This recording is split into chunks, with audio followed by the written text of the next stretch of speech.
Richard Pennington here. Just wanted to, give you a little glimpse into the life of Elite Stone Replicas here. I guess a lot of people don't know really what it takes and what's going on. Excuse me, what's going on here in the old workshop. So I figured, I'd kind of give you guys a glimpse into what's going on here, and let you see what's going on. Of course, I'm in the middle of painting and everything like that, which is really good stuff. But figured I'd give you a look around my insanity, if you will. So, without further ado, this is what I've got going in the workshop of Elite Stone Replicas. You can see there's plenty going on, some 3s, some 4s, a couple Roys, some 7s, some 8s, more 7s, a remakes, a few X's, a few verses, a Jason Goes to Hell. Got a lot of irons in the fire here, and of course you can see there I got some costumes going, which is really cool. Over here, this is where the painting takes place, a lot of it, where they hang to dry and all that good stuff.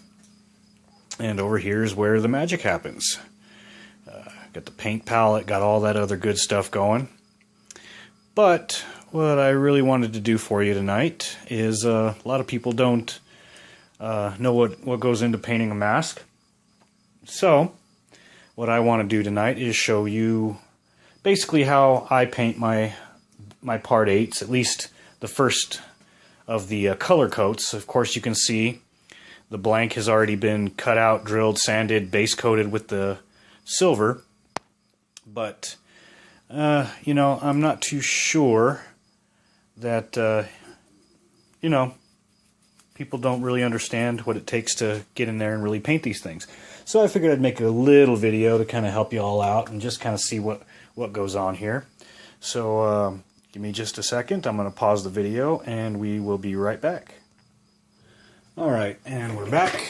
I've pretty much already coated 4 of these. I already have my colors mixed and everything like that, but basically you want to mix. What I use is I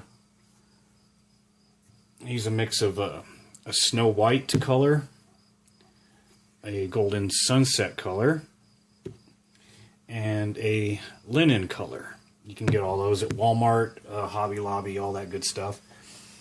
Now, a lot of people that I know like to use spray paints to get their base coats and stuff like that. Depending on what mask I'm doing, yeah, that's a good way to do it. But I actually prefer using an acrylic with a spouncer. Basically, it's a sponge at the end of a little handle there, so you're not dealing with a giant sponge. You want to kind of deal with some light coats, start in just a localized section. You kind of see, and yes, you will get bubbles. Don't worry about those. As it dries and as you go over it a few times, they tend to go away. And they actually flatten out and everything, so you don't have to worry about bubbles. I tend to, do a full area, go around in areas, and then kind of go back over it lightly. I mean, you don't have to pat real hard to get rid of the bubbles, just tap it lightly. And they lay down really well. You can kind of see how they lay down.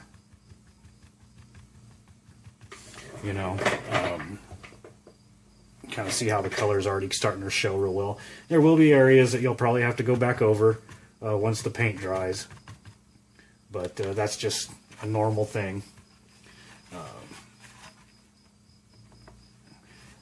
When I'm doing numerous masks of the same style, I like to do them all at once, simply because I don't have to remix my paints. You get the same color for every single one of them. Like I said, you don't have to constantly be remixing your paints, and you end up with a bunch of different colors and all that good stuff. When you're mixing your paints, you're just going to have to kind of eyeball it and see what color suits you best. Always remember when you're applying it like this, it will always, it's different than when you're just painting it with a brush. With a sponge, you're actually applying it, and it actually ends up darker after it's dry, after it's been applied, than if you just brush it on with a brush. And doing it this way, you end up where you don't have a lot of brush strokes and all that, which, you know, those are a pain to get rid of and hide and all that other kind of stuff. I mean, I deal with that on chevrons, and sometimes they're just a real pain. Which you can kind of see how I'm, you know, still going back over certain areas to get rid of the bubbles. I think the nose is one of the hardest places to get because of the angles and stuff like that of the nose. Sometimes the spouncer or sponge, whatever you're using, will kind of smear, and you'll have to go back over it. Anybody who saw my ALS Ice Bucket Challenge knows that I do my best work when I'm smoking a cigarette. It just kind of helps me concentrate. But you can kind of see how the color is kind of forming in. Now the Part 8, it's actually the largest mask of the entire series. It's one of the biggest masks that you can try to paint. So it does take a while. Usually, you know, sometimes you can get away with doing one coat if you can kind of go back over it in certain areas. You might have to do two. Really just depends on your own preference. If you see certain spots that are still dark underneath, you don't want to see any of the silver that's underneath. You want to make sure that all that silver is hidden with the base coat, or the color coat rather. You'll be utilizing that silver later when you're doing your scratches. You don't want to scratch through the silver, because then you'll have to go back over it with a metallic silver acrylic, which, I mean, you can do. You can darken it up in areas or go back over it, but this is kind of how we do it.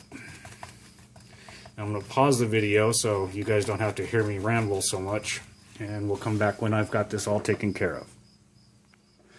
Okay, everybody, so we're back. The one I just finished painting is actually hanging up to dry, but I kind of wanted to give you an idea of what it looks like once the base coat and the color coat have been applied. This one's probably going to need another coat. I can see some of the, you can see as it hits the light, you can see some of the shimmer in it. But for the most part, that's what you want to do.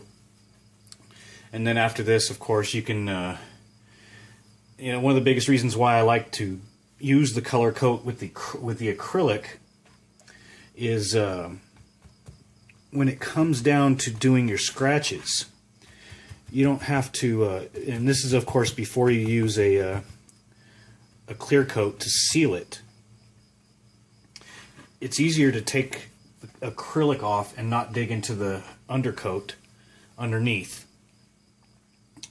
If you seal it, then you have to dig through the Krylon, then you have to dig into the acrylic, and sometimes you can end up scratching the undercoat, which is the silver, which you don't really want to do.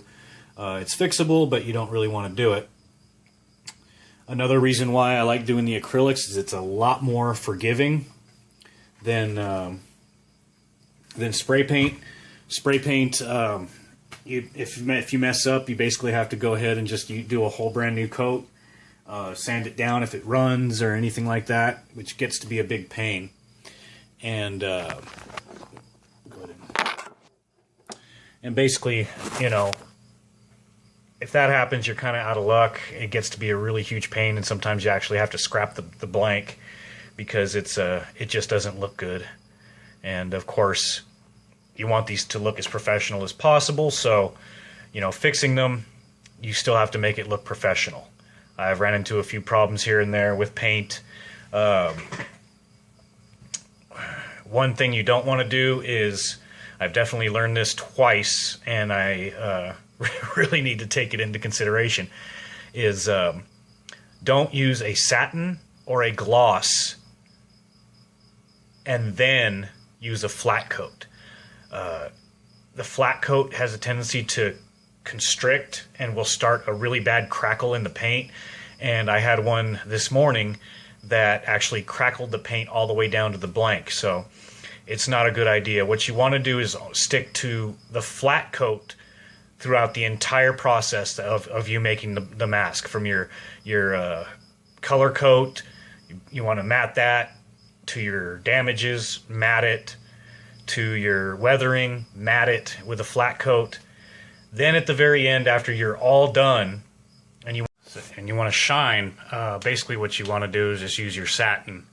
Never use a gloss. Gloss tends to get messy. So just use your satin if you want a little bit of a shine to it. You can apply a certain amount of coats to it. You can put as many coats as you want, but I tend to not want to use so much just because, you know, none of the masks were truly ever that shiny unless they were wet, you know, because of the rain or whatever. So sorry for the little skip in the video there, because my camera decided to run out of space on my SD card, so it cut off. But figured I'd go ahead and finish off the video. Thank you all for watching, and I hope it was informative. It's a lot of fun, so enjoy yourselves, have some fun with it. That's the biggest thing, is just have a lot of fun, you know. Sometimes it can get a little tedious and a little monotonous, and sometimes it seems a little more like work, but you know, it's still a lot of fun. So thank you everybody, and y'all have yourselves a good evening. Thanks.